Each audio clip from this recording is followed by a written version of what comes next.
Dito pa kami. Mag-uumpisa pa lang. Mag-uumpisa pa lang. Alright, good morning ladies and gentlemen as we start the main event of this ball game. This is the Interlarge Mason Basketball League powered by the so-called Ballers. The matchup is DPWH versus Brazen Pillars. Good morning ladies and gentlemen. I'm your host, the one and only Ludwig Van Magic Man. We are live here in Carson City, California for this All-Star Sunday, February 15.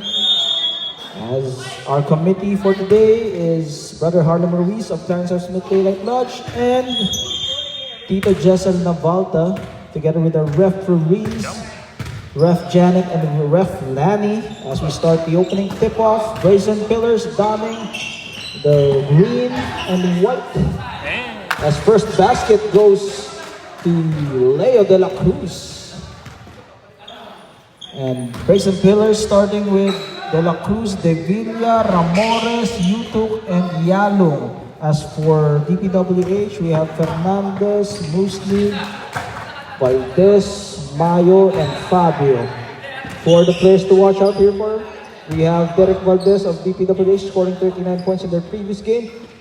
While for Brazen Pillars, we have Rico Yutuk, and they are now roaring to a 4-point game as Fernandez goes all the way for that layup, cutting down the lead to 2. Well, that fast break play of DPWH is something that Brazen Pillars need to stop. This is a new look Brazen Pillars team, no? They can now go head-to-head with any team here in this tournament as they are a talented squad, but they need to work on that chemistry as Bong Fernandez, all points coming from him with an eye-in-the-sky play coming from Aaron Musli. De Villa, one of the leading scorers for Brazen Pillars as Bong Fernandez cruising with that layup, but they need to shut him down. And Bong Fernandez with a steal from behind. Eric Yalong unable to catch that.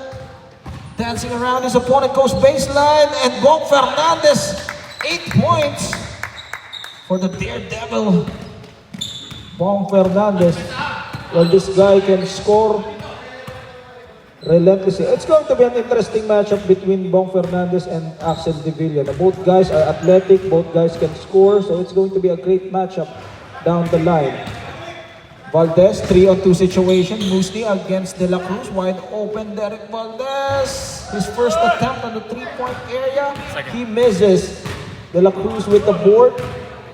De La Cruz to Ramores. Ramores, perimeter shooter.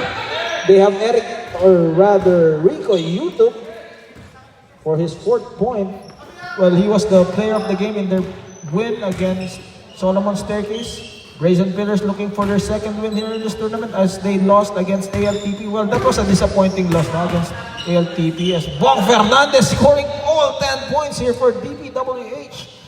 What a move from Bong Fernandez. Well, that guy was just amazing, especially in their championship game against San Diego during last season. Now they're the defending champs. They got the targets on their back, but they're ready to defend. Baseball pass. Aaron Muslim, no-look pass to Fernandez, and Fernandez, all 12 points, all coming from Bong Fernandez. It has been the Bong Fernandez show here in the early goings of the first half. Well, they need to tighten up the defense against Bong Fernandez. Well, that's easier said than done, no? But they gotta work their butts off here. And look at De Villa doing a great job playing against Fernandez there. Sidestepping Rico Yutuk. Napapa-Eric Eric Yutuk na Rico Yutuk na napaka-combine natin si brother Eric Yalong and Rico Yutuk. But Rico Yutuk, prolific scorer. This guy has great fundamentals, especially on the footwork. Now that's gonna be interesting matchup also in the paint between Jason Mayo and Rico Yutuk. No? As Ramores, as we mentioned, this guy is also a shooter from the perimeter, and a block from Rico Yutuk. Veteran savvy Rico Yutuk goes off from the block. Jason Mayo, our score is 12-9. Double dribble for Ron Ramores. With 15 minutes remaining here in the first half. This is a running time of 20 minutes. Just to remind our viewers, by the way, you can catch the games on So-Called Ballers, and Bong Fernandez continues the demolition job here. All 15 points coming from him, 9-15. Well, it has been Brazen Pillars versus Bong Fernandez so far, but Rico Yutok not allowing the score to be busted wide open as Derek Valdez finally contributing here for DPWH. 17-11, 6-point game. Well, this is an amazing start also for Brazen Pillars as Rico Yutok played awfully last game against ALPP. Now he is finding his rhythm in the early goings here of the first half as Aaron Musni drills a 3-point shot, now extending the lead to 9. Brazen Pillars holding on against the defending champs. And timeout for Brazen Pillars. We'll be right back after this timeout. Our score is 20-11. Brazen Pillars hanging on against the defending champs.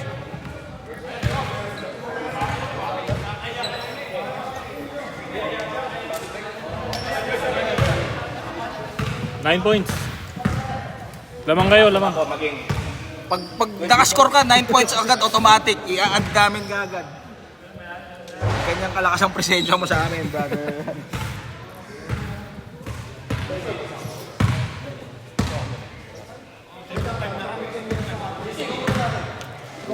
Trelo ba to? Drake. Drake. Drake. Ano? Okay na injury mo? May laro ba kayo mamaya? Drake, every time I see Drake, patangkad ka ng patangkad, Drake ah. 2020 mo, special namin is CBL. Huwag ka dito pa lang sila. Next time, mas malaki ka na kay daddy mo, kay Kuyang Derek, no? Dito. Championship ba, Drake? Di ba? Back to the ball game. If you have just tuned in, this is the Interlarge Mason Basketball League. Our matchup is the Brazen Pillars going up against the defending champs, DPWH, in this beautiful Sunday morning as Frias with the attack and Vic Frias with a jumper. Worshipful past master of Van Nuys Lodge, 450, cutting the lead down to 7. Kamantige wide open for JC, and Brazen Pillars, brand new set of players as in the ball game is Ariel Freyna and Vic Frias, replacing Leo De La Cruz and Ron Ramores. Corner 3 as Ariel Freyna drills it in. Talagang ganado si Brother Ariel Freyna dahil nandito si Brother Aldrin Perez, no? Kundi magagalit si Brother Aldrin pag hindi na shoot ni Brother Ariel. 20-16, 4-point game, 1-on-1. Well, this is a good job from Brazen Pillars, no? Playing toe-to-toe against the defending champs. This is a good gauge for them. Drop pass! And finally, some chemistry down there for Brazen Pillars. Axel Devilla with the assist to Rico Yutok. Well, this is a good gauge, as we keep on mentioning, this is a good gauge against the defending champs. If they're able to beat this team, this is a good confidence booster for them.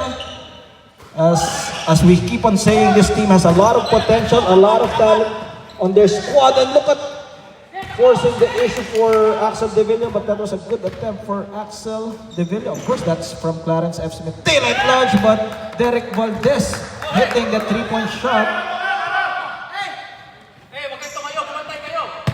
And Axel Devilla able to save that play as Eric Yalom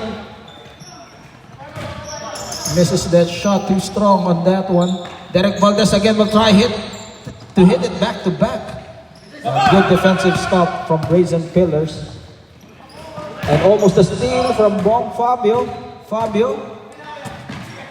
Against Musni with the separation, and Aaron Musni with the N1. And a run substitution. Let's wait for ref's cue. Is it allowed? Okay, it's allowed for Jason Maya. On the free throw line is Aaron Musni. Well, that was some sense of urgency here for DPWH as They smell a run from Brazen Pillars, cutting the lead to 7. But somehow, DPWH finds their rhythm back with that beautiful move from Aaron Muslim. Frias with a give and go. Rico Yutuk comes up short. And 2-on-1 situation.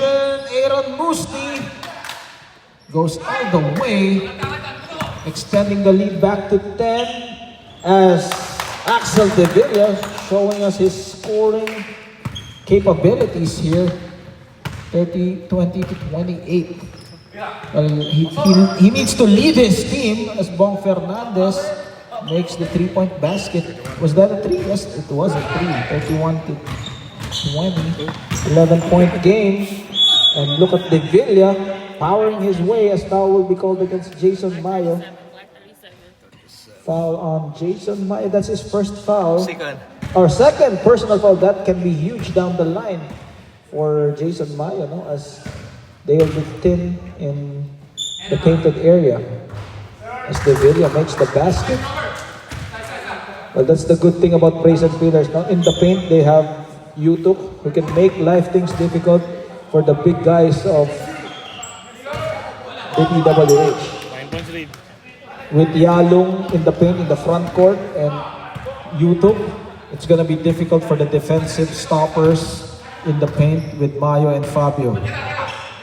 Fernandez left wide open, no challenge, but the rebound from Yalung. 3-on-2 situation. Frias left wide open for Frias from the elbow, and Mayo taps it away. Musni able to save it. Musni challenging the defense, and Aaron Musni gets the end one against Axel De Villa, 33 to 22, with 9 minutes and 50 remaining here in the first half. Aaron Musni picking up the scoring here for DPWH. Well, a while ago it was the Bong Fernandez show, but Aaron Musni contributing here in the first half. And he misses. Yalong with the rebound. Next table. Frias protecting that ball, finds the cutter. Yalong, double team against Rico Yuto. And the defense squeezing themselves in. Substitution. Here comes Aldrin Perez, our brother from SoCal, and Clarence S. Smith Daylight Lodge. Corner 3 comes up short, and Eric Yalong with the putback. Eric Yalong. Iba talaga ang presensya ni Brother Aldrin. Nakascore kagad ang Brazen Pillars, and the defense from Brother Aldrin. Look at the hustle play from Aldrin Perez. Freyna. And passes to the wrong guy as Bong Fernandez. Transition offense, 11-point game. Setting the table for Ariel Freyna. And Vic Frias misses, gets the power rebound, and he will go to the free throw area. Foul on number 12, JC Camantigue, Vic Frias. 3-team foul. He already has 2 points for Vic Frias, and then chance for him to add more points. And he misses with 8 minutes and 5 remaining.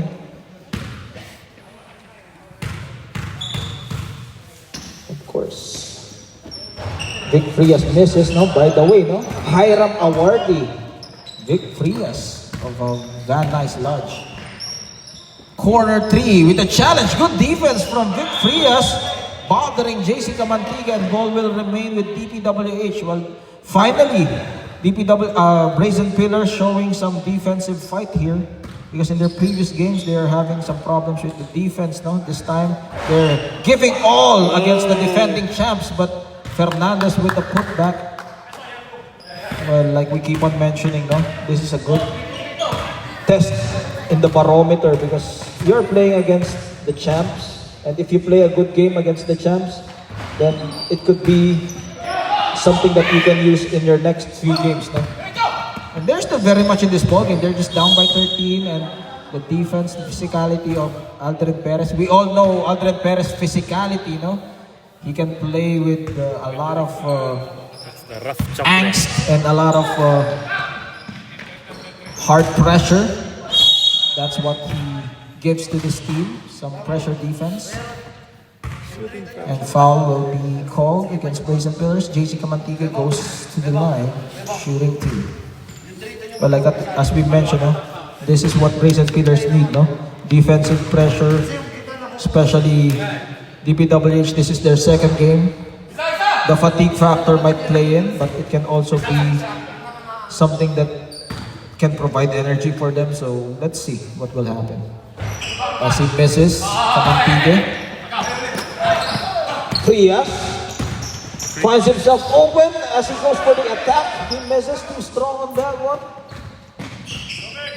Of course, Brazen Pillars is made up of Granada Hills Lodge, Van Nuys Lodge, and Clarence F. Smith Daylight Lodge.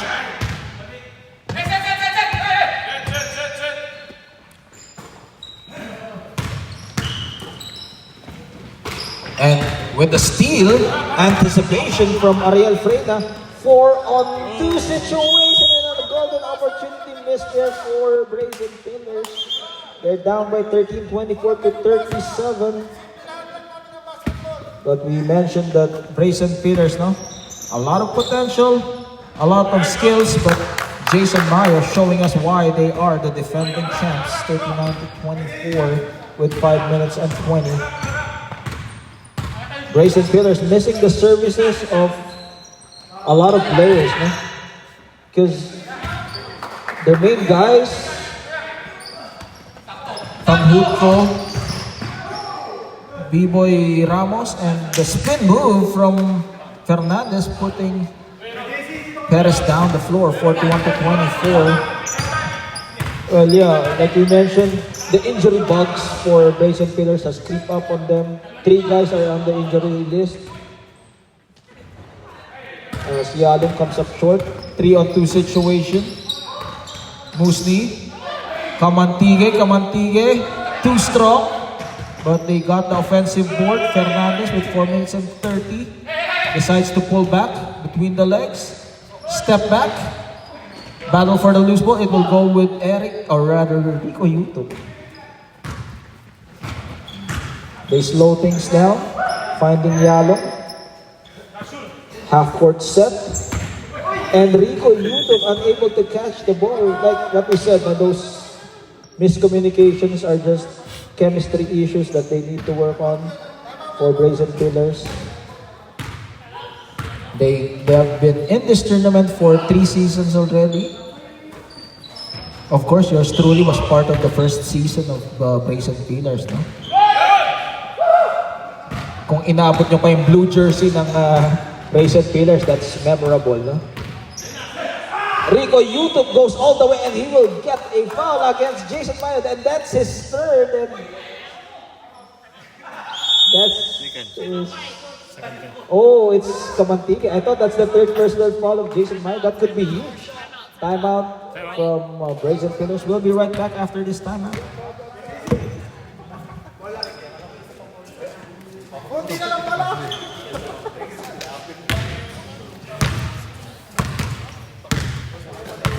Ayaw.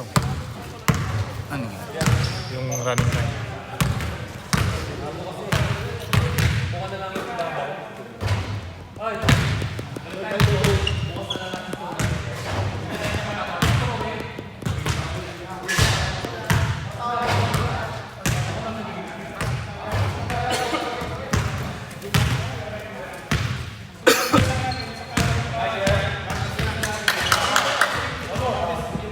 A shoutout pala for Kuyang Rene, no?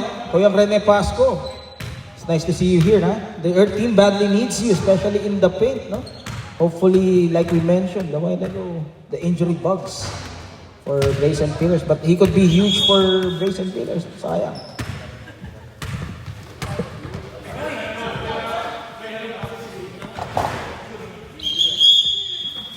Back to the action.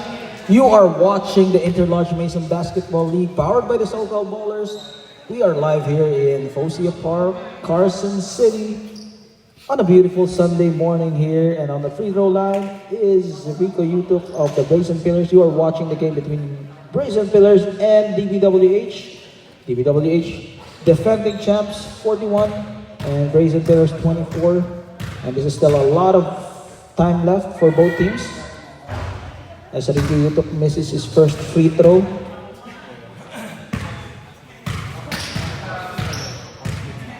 Brazen Pillars wearing the green and somehow light brown jersey, while DPWH wearing black and light green.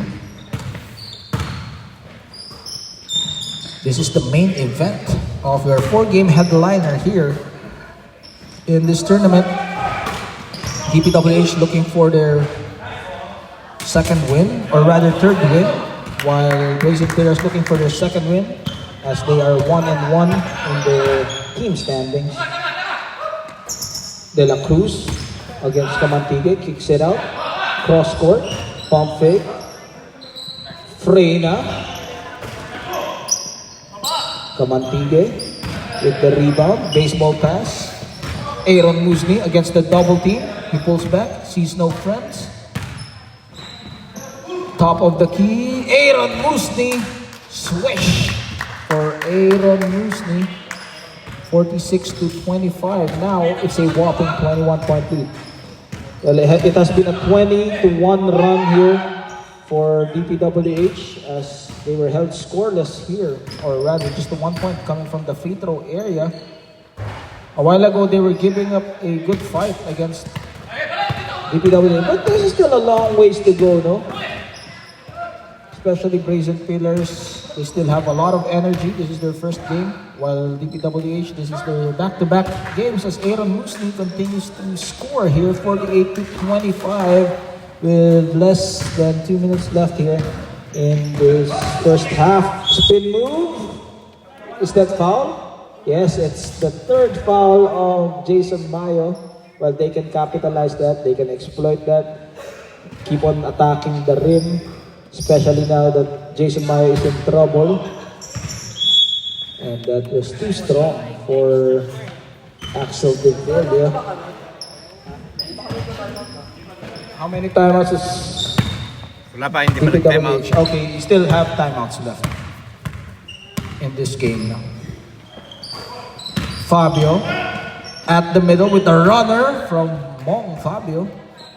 50-25, 25-point lead. Brazen Pillars. 25-1 run here by DPWH. 3-on-2 situation. The drought continues for the Brazen Pillars with the spin move, and that was a duty foul from De Villa. Good foul, because otherwise that could be another score for Bong Fernandez.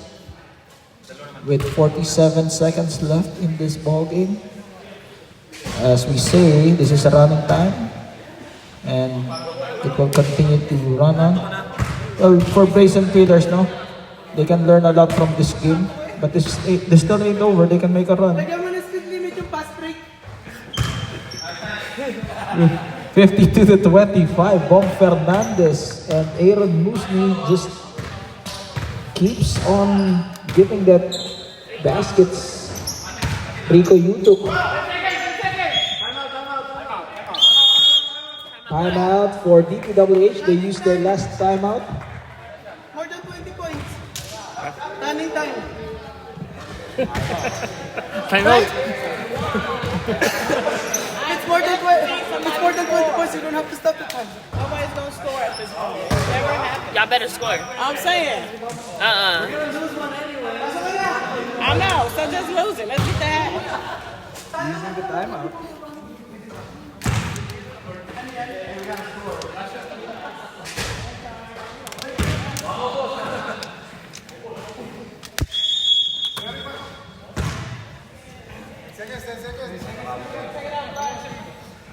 Back to the action after that timeout. 9 seconds left in the first half, as DPWH will try to run down one more play to continue to add to their scoring. As the spin move from Fabio. 54-25. That ends the first half. DPWH with the lead. And we'll be right back with the second half.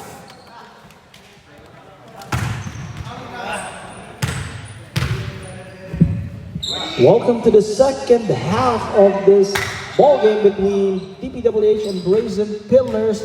This is your Sunday's main event, wherein Brazen Pillars are down by 54-25 as Derek Valdez first three-point shot in the second half.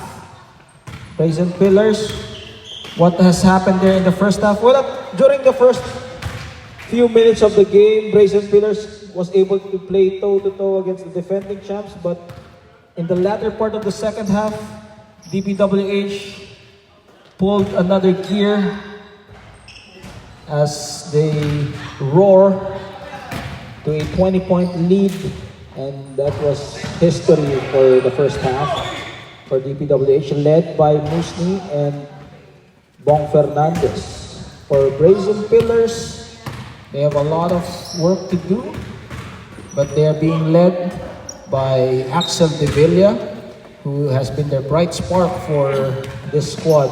Well, he is needed here for his team, but his supporting cast should step up as well. Rico Yutok, as well as the other players. They're missing the services of Tanhutko, who got injured, and of course, Pasco, Rene Pasco of Granada Hills Lodge. Hopefully he can play in the next few weeks as De Villa, 4 straight points for Axel De Villa. Frias with a steal coming from behind. De Villa will try his luck from 3-point range. Fighting for the loose ball is Aldrin Perez, 61-29. Well, at least for Brazen Pillars, they were able to stand their ground in the first half against the defending champs. And Derek Valdez continues the punishment here. 64-29. But it's a confidence booster for Brazen Pillars. They know that they can play and at least head-to-head matchup with Brazen Pillars in with the DPWH in the first half. So that's a good sign for them to carry on in their succeeding games. Especially if they play against teams that have no chemistry with each other as well. Well, for Brazen Pillars, as we say, they're missing the services of Tanhutko, Ramos, Turingan, who are all, and of course Pasco, who are all classified Division A players in this tournament. It could have been a different story if they are complete. And Yalom with a power rebound throws that pass to Frias. Frias waiting on for his teammates but decides to take it for 3. Fernandez. That matchup between Fernandez and De Villa, we have been watching that. And left wide open is De Villa will try his 3-point attempt. Comes up short, front rim, crossover, able to deflect his defenders for Aaron Musni, Zigzagging his way, taking matters into his own hands. Yalong with the layup. Well, as we keep on mentioning, there are a lot of players who are not here in this ball game. their prized rookie, Win Apaw as well, who's not here. But a lot of potential for Brazen Pillars. Musni kicks it out. Fernandez, corner pocket. And De Villa. This is the matchup, De Villa against Fernandez, and that is short for De Villa. Musni, cross court. Valdez, front rim. Musni. Too much passing. He got the shot, but he decides to pass it. But it's a good sign, unselfish play for both teams. It means that timeout for Brazen Pillars. Last time out. That's their last timeout for Brazen Pillars. Yes, that's the last time. Mamaya pagkatapos ng game, mahaba timeout. Pag-extend yun, meron pa 3 ulit.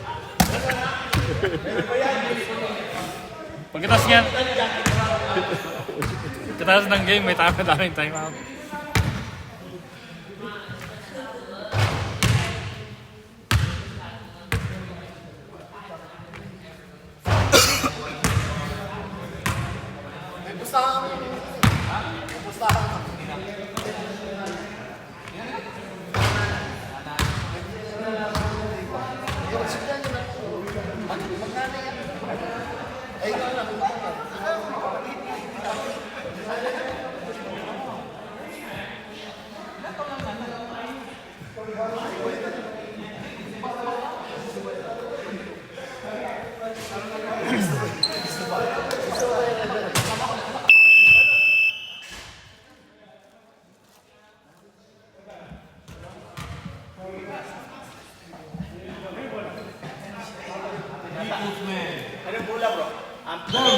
Bola ng league, bola ng tournament.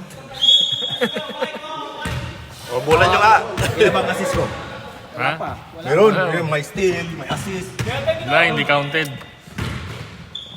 Back to the ball game as Brazen Pillars down using their last timeout 66 to 31. All games have been lopsided for all the 4 games, huh? So, Bong Fernandez pulls up and makes it look easy, but I tell you, that's a difficult shot for Bong Fernandez. He makes it look so easy down the stretch. Perez, Aldrin Perez to Rico Yutong. As he mentioned, that was an assist for Aldrin Perez. No? That's your assist. Finally, some form of chemistry here for Brazen Pillars. Valdez thought about it. Musni against Yalong with the J. Yalong, Frias, 3-on-1 situation. Will he challenge Fernandez? De La Cruz, Leo Taps it away, unable to capitalize on the 3-on-1 situation. Fabio kisses it off the glass and in. Yalong setting up the play. Corner. Sees no opening for Frias and Yalong loses the handle. 33 to 70.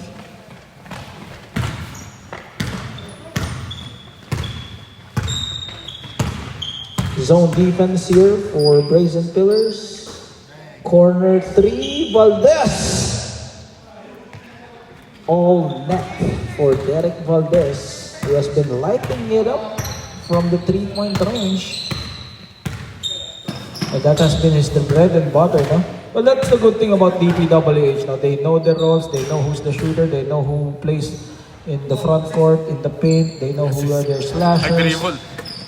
So that's a good sign for the team, that knowing their roles, knowing where to position themselves.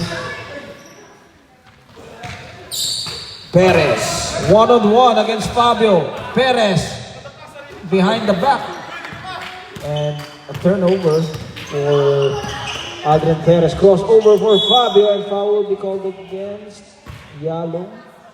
And substitution if the referees allow it. By the way, no? Our committee is table, Ludwig Van, your host MC, and together with Harlem Ruiz, junior deacon of Clarence and Smith Daylight Match. Okay.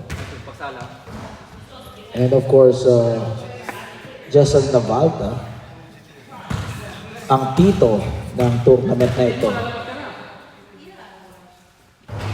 And substitution there, Fabio, well-deserved rest as Mayo is in the ballgame. Well, still undefeated, matching here for Brazen DPWH, no?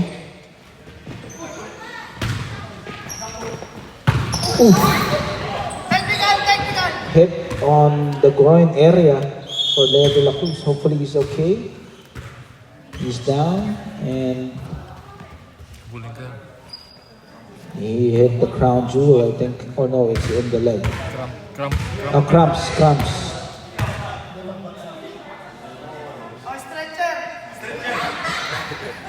Na-twist yata eh, na-twist yun.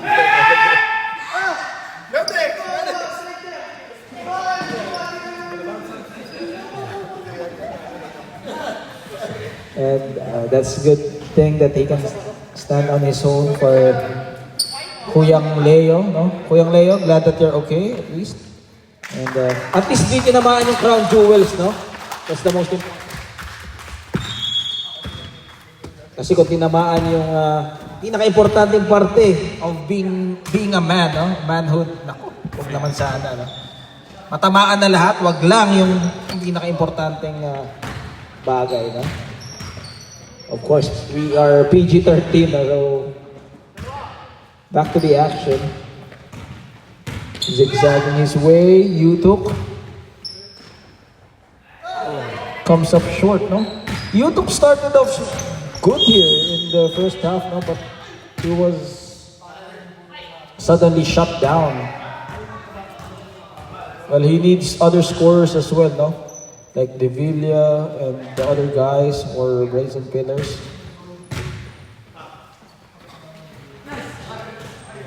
And finally, Yutuk cuts down the lead to 39. Is my math correct? Yes, 39 points. No? 76 to 37. Valdez. They have a comfortable lead. Jason Mayo. What an assist from Derek Valdez. Finding the open Jason Mayo in the paint. Of course, don't forget to watch this game on the replay on YouTube, So-Called Ballers 21. Baka manalo na yung Brazen Pillars dun sa replay, no? And one play. Rico Yutuk not going down without a fight here. Well, that's a good attitude, no? From Rico Yutuk. Keeping his head up for Brazen Pillars. Well, until the game is over. 4 fouls on Jason Mayo. So, if there's a bright spark for Brazen Pillars, then they can capitalize on that. Jason Mayo, foul trouble. 4 personal fouls under his belt.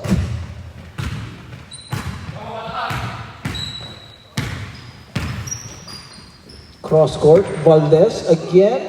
And this time he misses as it bounces off. And look at the move from Axel Devilla. Goes all the way, taking matters into his own hands, taking it strong. No opening for Jason Mayo as Eric Yalo. Terrific job on the defensive end, not allowing Mayo to make a move. Musni working on the screen. Too strong. Good defense from Aldrin Perez.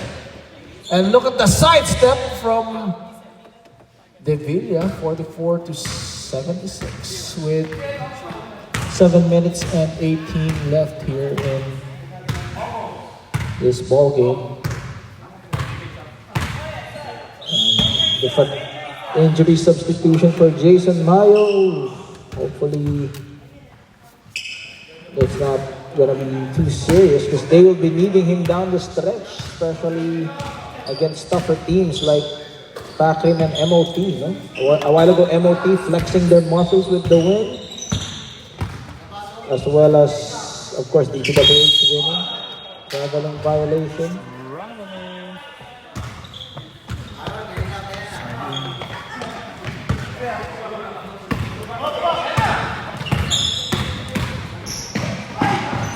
And Axel Devilla.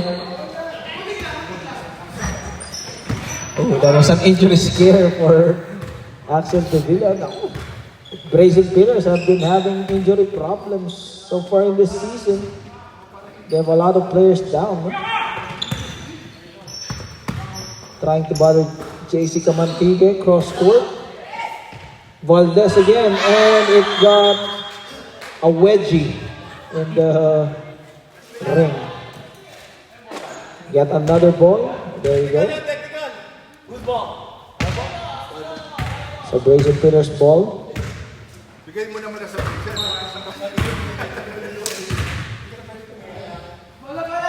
Of course, the purpose of this tournament is for camaraderie, friendship, and fellowship.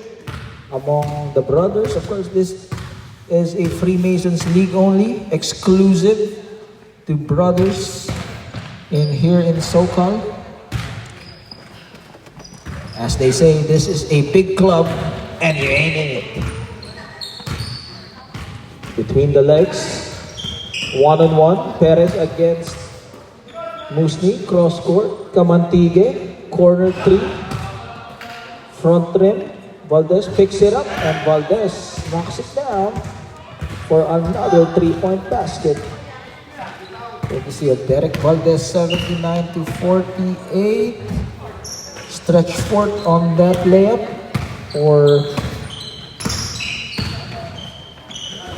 And he makes a move, Fabio. baseball pass.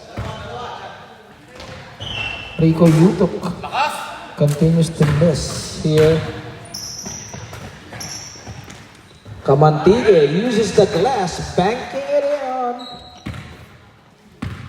And so far, it is safe to say that DPWH has this game in the bag with 83 to 48. Well, we're just waiting for the finishing touches here. Well, for Brazen Pillars, again, working on their team play And defense as well. 50 to 86 with 4 minutes and 27. This has been a long day for both teams. But the first half was it was a great first half, no? Before DPWH made a run, before they changed gears, no? So to speak. Fabio with a runner. Of course, the tournament continues on until April, no? So if you have chance to watch the ball games every Sunday here in Fosio Park, Carson, California, you are all invited. And that ends timeout.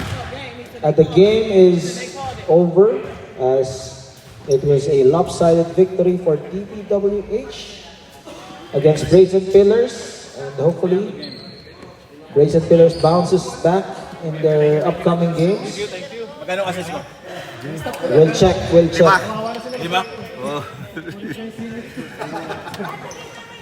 And that ends the ball game. A recap of the ball games: DPWH winning back-to-back, as well as MOT.